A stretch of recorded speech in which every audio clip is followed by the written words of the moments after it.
En esta ocasión vamos a ver la explicación de qué son datos agrupados y cómo construir una tabla de distribución de frecuencia. Para encontrar las características de una variable cuantitativa en una población, en ocasiones es importante conformar grupos, debido tal vez al tamaño de los datos o a la magnitud de los mismos. Para caracterizar una variable usando la agrupación de datos, se deben considerar algunos criterios básicos, como tablas, histogramas y dentro de las tablas algunos conceptos básicos que se deben manejar. Para realizar la tabla de distribución de frecuencia es necesario conocer que ella es un resumen de los datos y que a partir de la agrupación permite visualizar la información de una manera clara y precisa. Esta tabla está formada por intervalos de clase, en los cuales se clasifican cada uno de los intervalos y debe ser disyunta y ordenada. Es decir, cada dato solo pertenece a un intervalo y los intervalos deben contener todos los datos, del primero al último. Cada intervalo está determinado por un límite inferior y un límite superior. ¿Qué es la frecuencia del intervalo? Es el número de individuos o datos que pertenecen a ese intervalo que hemos calculado. ¿Qué es la frecuencia relativa? Es la medida que compara, por medio de un cociente o una división, la frecuencia de cada uno de los intervalos con el total de datos o individuos a los cuales se han encuestado. Frecuencia acumulada es la sumatoria de todos los individuos, de todos los datos que se han recolectado de manera ascendente. La frecuencia relativa acumulada corresponde a la comparación por medio de nuevamente un cociente o una división de la frecuencia acumulada con el total de los datos. ¿Qué es la marca de clase? La marca de clase es el punto medio de los extremos de cada uno de los intervalos. Es decir, que si tenemos 7 intervalos debemos tener 7 marcas de clase. Y se utiliza para graficar las distribuciones de frecuencia. ¿Listo? Recordemos que se diferencia de las tablas de frecuencia porque aquí estamos analizando datos cuantitativos. ¿Listo? Entonces son tablas de distribución de frecuencia. Dice que para obtener una aproximación del número de intervalos, o sea, para saber cuántos intervalos debo construir, se puede usar el siguiente algoritmo, como raíz de n. O existe uno también con logaritmo, que es 1 más logaritmo natural de n. 1 más 1.33 por logaritmo natural de n. ¿Listo? Podemos usar este que es un poco más sencillo, que es la raíz cuadrada del número de datos. Una vez determinado el número de intervalos, se debe calcular el rango de la distribución. ¿Qué es el rango de la distribución? Es la diferencia entre el dato mayor y el dato menor. A partir del rango se calcula el número de intervalos de la siguiente manera. El tamaño del intervalo debe ser igual al rango, que debe ser un valor, pues el valor que me dé, dividido el número de intervalos, pero este número de intervalos debe ir en un valor entero. Es decir, que si la raíz de 30 datos me dio 5.3 o 5.4, yo debo calcular y decidir, desde este punto debo decir cuántos intervalos voy a calcular. Voy a calcular 4, voy a calcular 5, voy a calcular 6. A partir de la decisión que yo tome aquí, pues las respuestas obtenidas van a ser diferentes.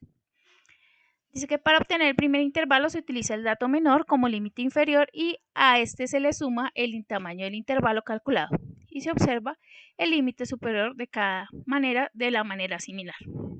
Entonces nos están presentando un ejemplo. Tenemos un estudio realizado por la Secretaría de Movilidad donde se describe las mediciones de velocidad de la ciudad. Vamos, tenemos la ciudad de Bogotá y se tomó un estudio con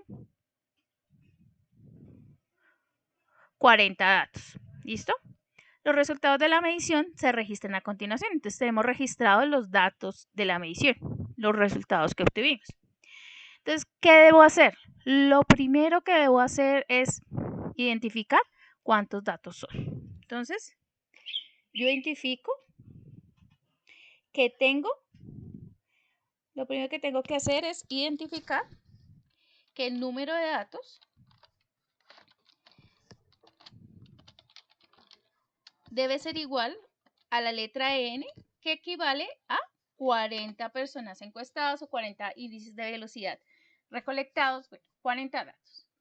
Lo siguiente es calcular el número de datos, a partir del número de datos calcular el número de intervalos.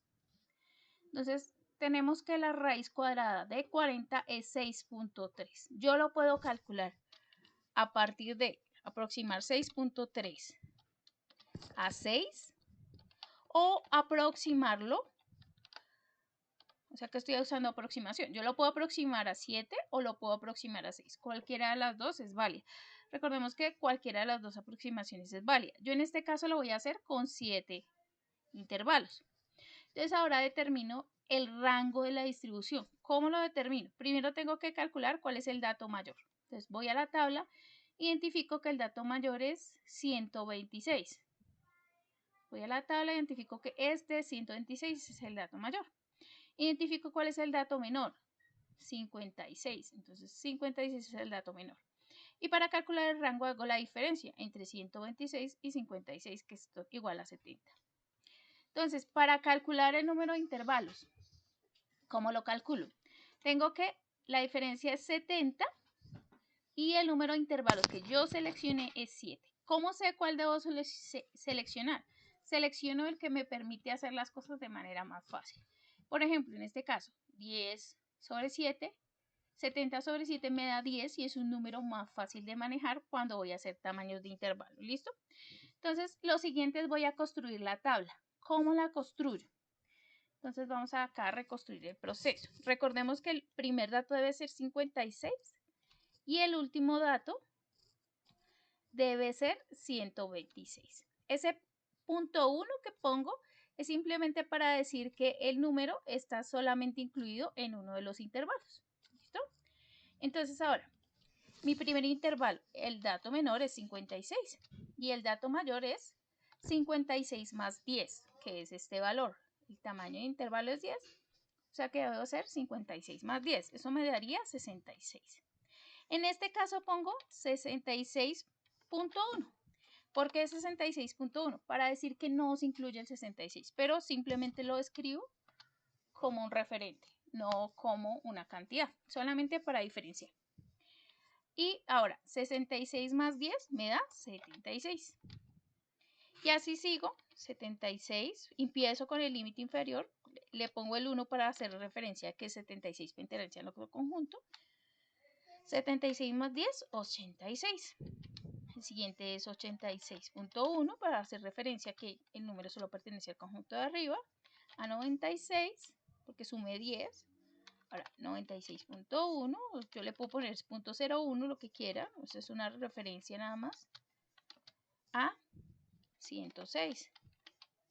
De 106.1, que pues estoy haciendo una referencia, a 116. Y aquí es clave, este último intervalo debe terminar en el valor que yo calculé como dato mayor, que es 126. Efectivamente da 126.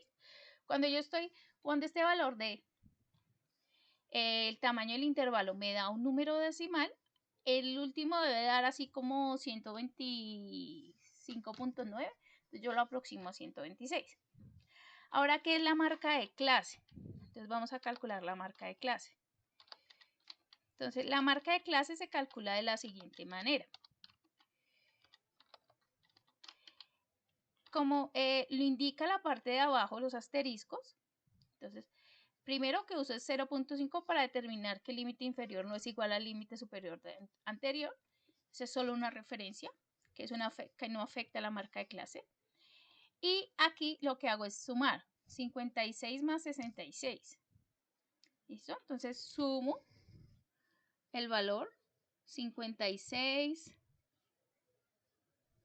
tomo y sumo 56 más 66, eso me da 122 y lo divido en 2. Ese valor me daría 61. ¿Listo? Entonces, ¿cómo lo calculé? Tomé 56 más 56 más 66, lo dividí en 2, que es lo que me están explicando acá, y ese valor me dio 61. ¿Listo? Entonces ya sé cómo calculé el 61. El siguiente me daría 71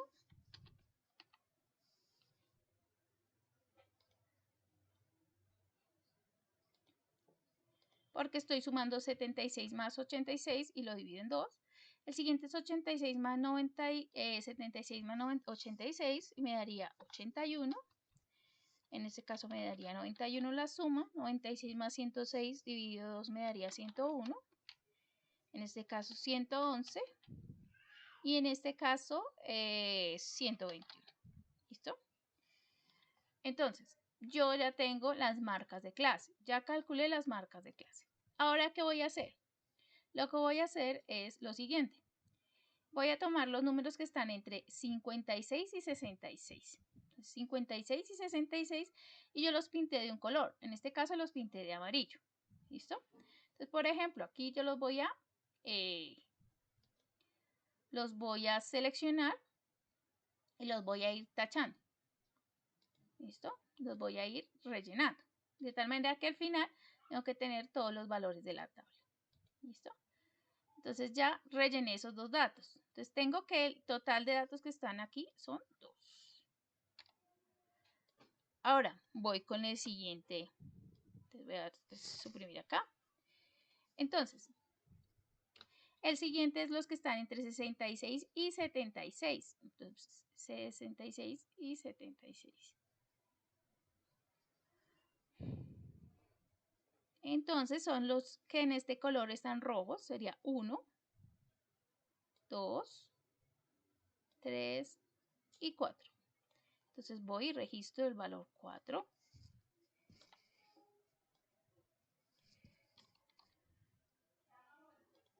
En el siguiente, los que van de 76 a 81, que son los de color verde, de 76 a 81.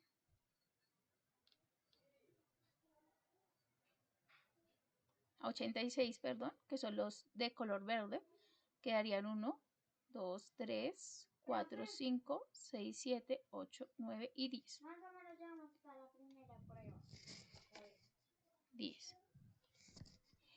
El siguiente es de 86 a 91.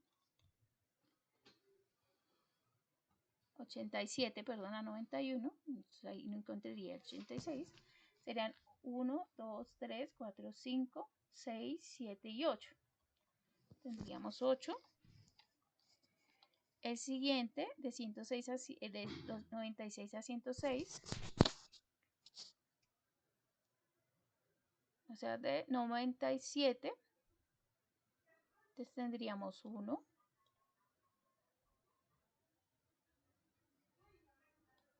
2. O sea, acá en este caso tendríamos 2 datos.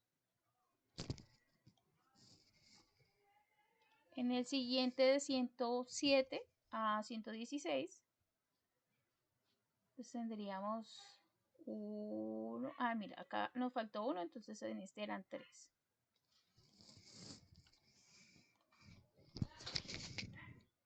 ¿Listo? Estos ya los conté.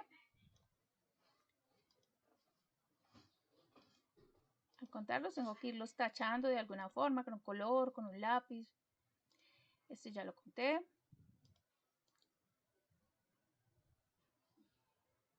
Este ya lo conté. No, este no lo he contado. Entonces todos estos ya los conté.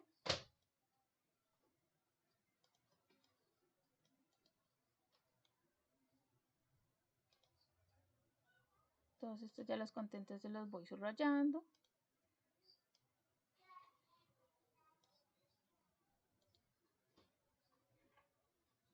Voy haciéndolo para tener una guía de qué números me hacen falta. Estos ya los conté. Estos ya los conté. Estos ya.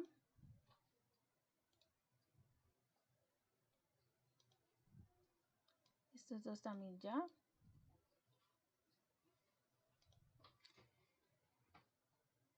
Estos ya. Y estos ya. ¿Listo? Entonces ya conté de 96 a 106. Entonces tendríamos 1. Dijimos que tenemos 2 y tenemos 3. Entonces ya lo contamos también.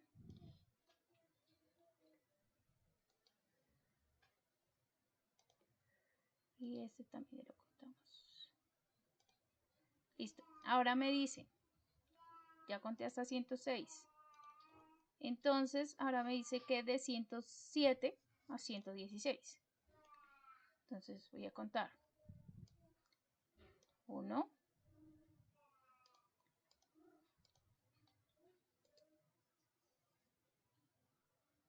1, 2, 3,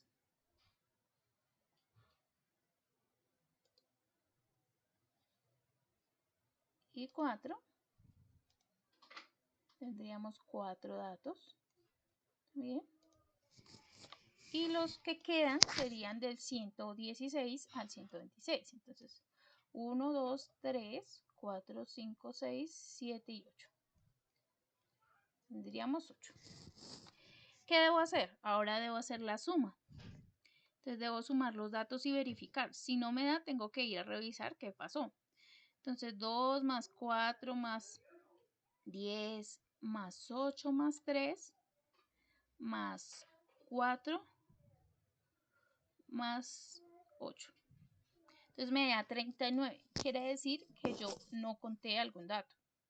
¿Listo? Entonces tengo que retornar a donde estoy contando y revisar qué me quedó mal. Entonces, bueno, retorno. El primer conjunto solo tiene 2 datos. Muy bien. El segundo conjunto, que es de 66 a 76, tiene 1, 2, 3 y 4 datos. Bien.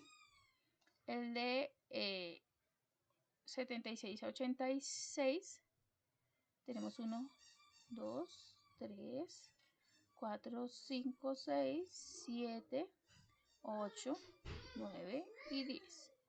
Tendríamos 10 datos. El siguiente de 86 a 96, tendríamos 1, 2, 3, 4, 5, 6, 7, 8 y 9. Entonces acá tendríamos el error, porque teníamos registrado 8 y 9. Entonces ya con eso me debe dar 40 datos. Entonces me da 40 datos. Entonces acá la sumatoria o el total son 40 datos. Ahora la frecuencia relativa. Entonces, ¿qué hago? 2 dividido el total de datos, 40.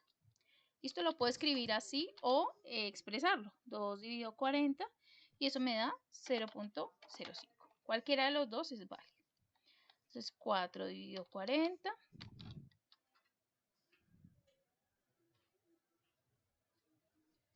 0.1.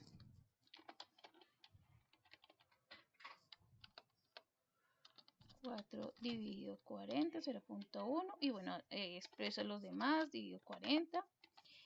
9 dividido 40. 3 dividido 40. 4 dividido 40.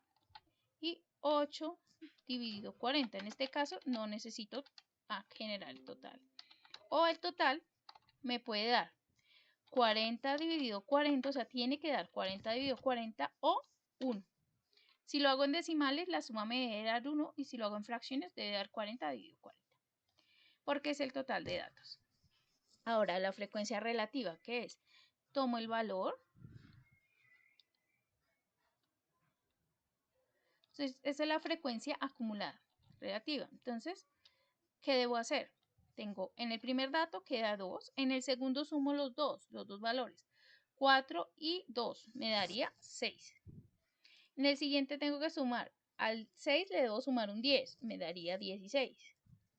En el siguiente, al 16 le sumo un 9, me darían 25. Al 25 le sumo 3, me daría 28. Al 28 le sumo 4, me darían 32 y al final me debe dar 40. ¿Listo? Entonces aquí lo mismo, 2 dividido 40. Aquí debo sumar 2 más 4 sería 6 dividido 40. o en fracción igual.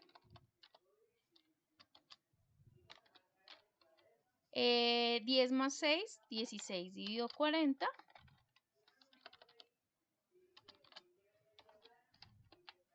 Y 16 más 9, 25 dividido 40.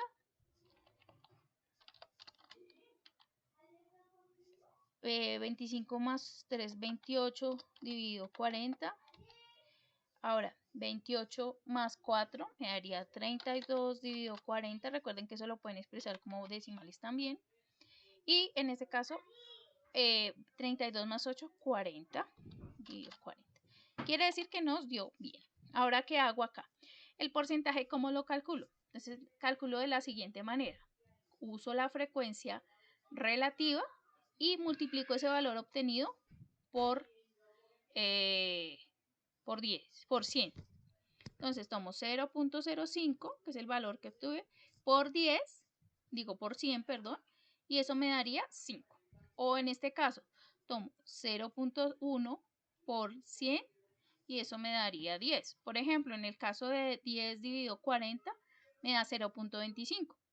Y ese valor lo multiplico por 100 y me daría 25. Entonces, al final, esto me debe dar entre 99 y 100%. Cualquiera de los dos valores, entre 99.5,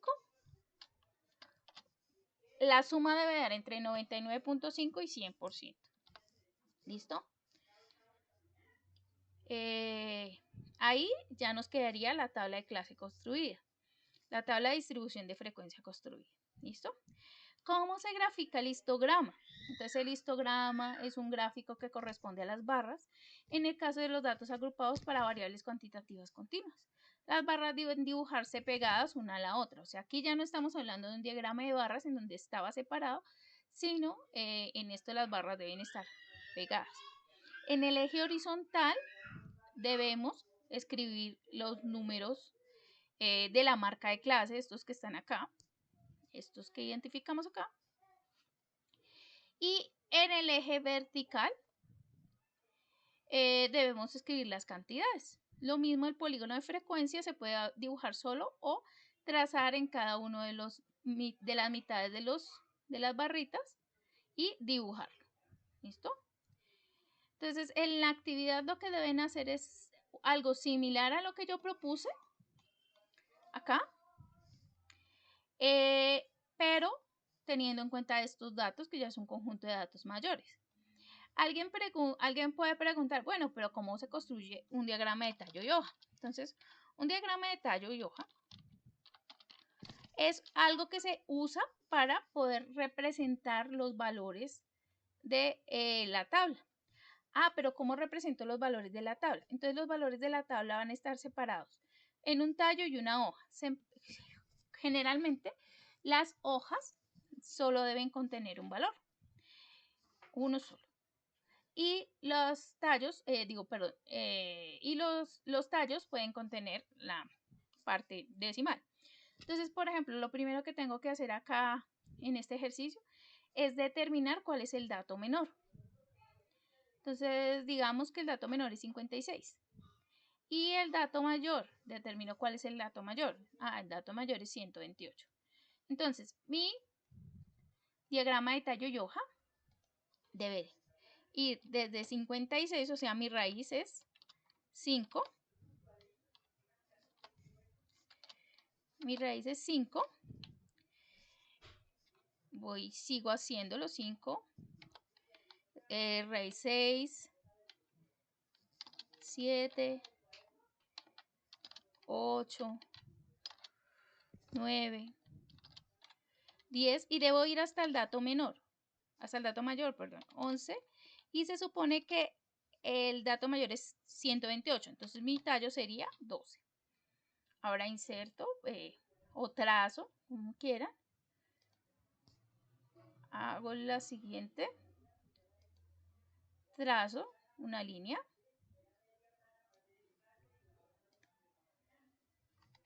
Y lo que voy a hacer aquí después es, este es mi tallo. Esto es el tallo.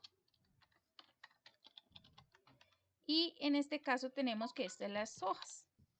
Entonces aquí voy registrando los datos en el orden que aparecen en la lista. Entonces tenemos la lista 112. Entonces voy y busco el tallo 11 y ahí escribo la letra 2. Ahora voy registrando los números en orden. Primero el 85. Entonces voy al 8. Mi hoja, mi tallo es 5. ¿Listo? Acá solo deben haber valores, los tallos, las hojitas. 62. Entonces voy al tallo 6 y escribo el valor 2. Y así sucesivamente. Entonces existen dos diagramas de tallo y hoja. El tallo y hoja inicial, que se construye con todo el conjunto de datos. Y luego debo construir un diagrama de tallo y hoja que se llama tallo y hoja ordenado.